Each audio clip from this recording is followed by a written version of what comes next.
Hi, this is Janet Nation from Keller Williams and welcome to my channel. I'm excited because I'm nearly at 100 subscribers. So if you like the information that you hear today, please add to that list. I'm trying to get to 100 subscribers so that I can get me a customized channel.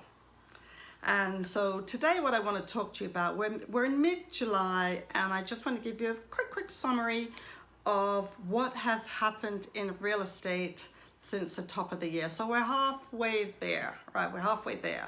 So how was the first half of the year? Well, the first quarter was great, or most of the first quarter.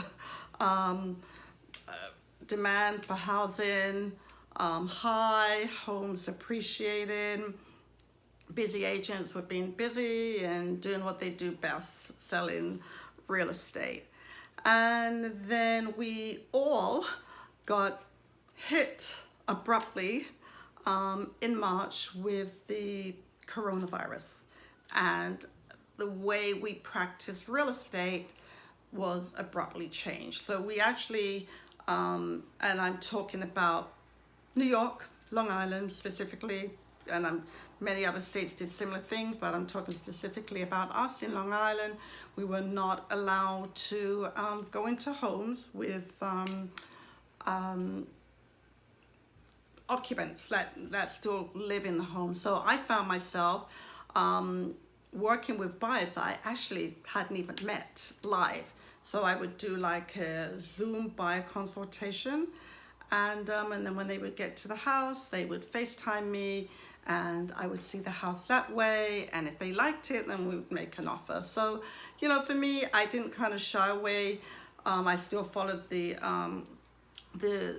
rules governed by New York State, and I did what I needed to do to get my buyers into the home because demand is very high, and I knew when the restrictions were lifted, you know, we were going to be back to square one with like zillions of people going after one home.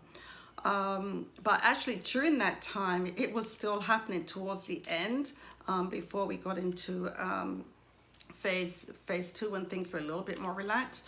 You know, it still was a high demand for homes. But anyway, so in the beginning of the year, I want to talk about unemployment a tiny bit. In the beginning of the year, unemployment was very low. I think it was like 3.5, 3.6, January, February. Then it took a little upturn. That's when we really would kind of get into the coronavirus situation. And then in April and May, it just really spiked ridiculously. I mean, it hit, you know, it kind of turned into a service recession. I mean, it was hitting restaurants, anything, travel, education, it was hitting that group, and unemployment just skyrocketed. Now we left unemployment in June, the last report by the Bureau of Statistics. Unemployment was going back down, and we left it at 11.1%. That was in June. Don't know what's going to happen for July, because what's happening is some of this temporary unemployment is becoming permanent, and that's not a good thing. And we're also seeing, New York did a wonderful job. My governor did a wonderful job with being one of the worst states. I'm thinking we're the best state now, I don't know, but with really getting this virus down, or lessen people infected, I should say. But throughout the United States, there are certain states that have made a reversal, and we don't really know how this is going to impact the economy going forward. Certainly, it's not a good thing. So I've heard, as a real estate professional, I've heard my peers say it, I've heard the public say it, that unemployment is going to, foreclosures are going to go up. We did have an opportunity, those who were able to take advantage of it, of participating in the forbearance and not paying their mortgage for a few months. And there are some speculation that the foreclosure rate is going to go up.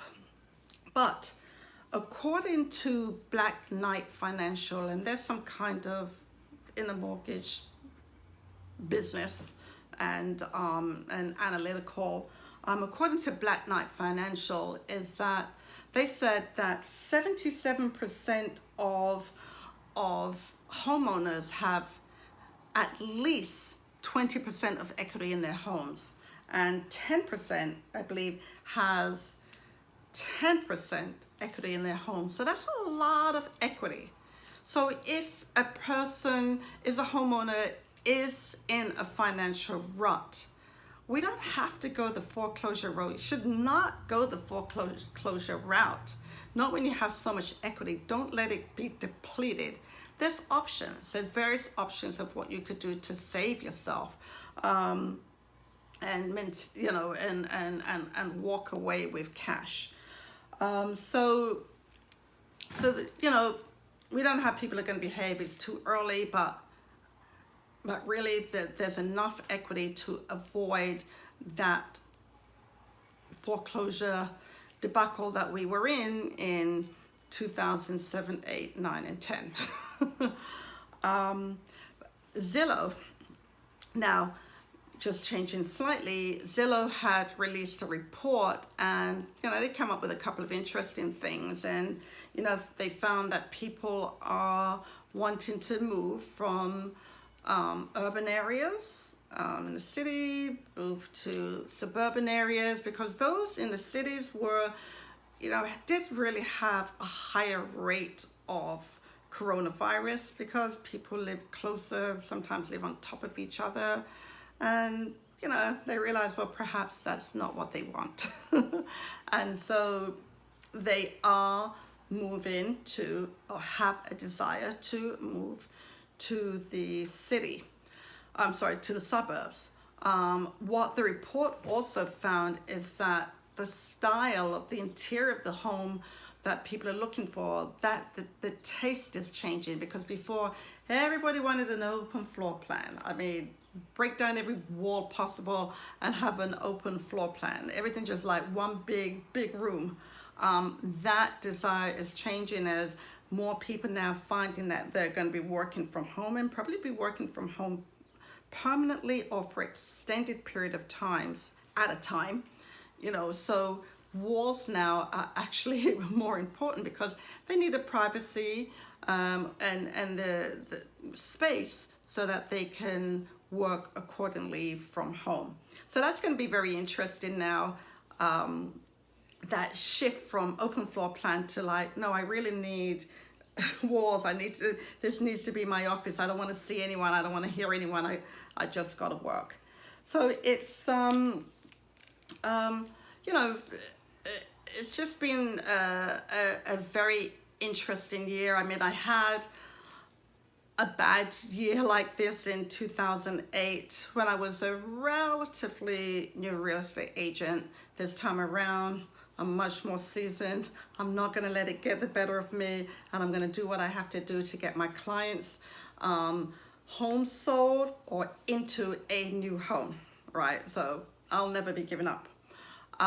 So if you want to if you're in Long Island, and even maybe I'll do it for Queens.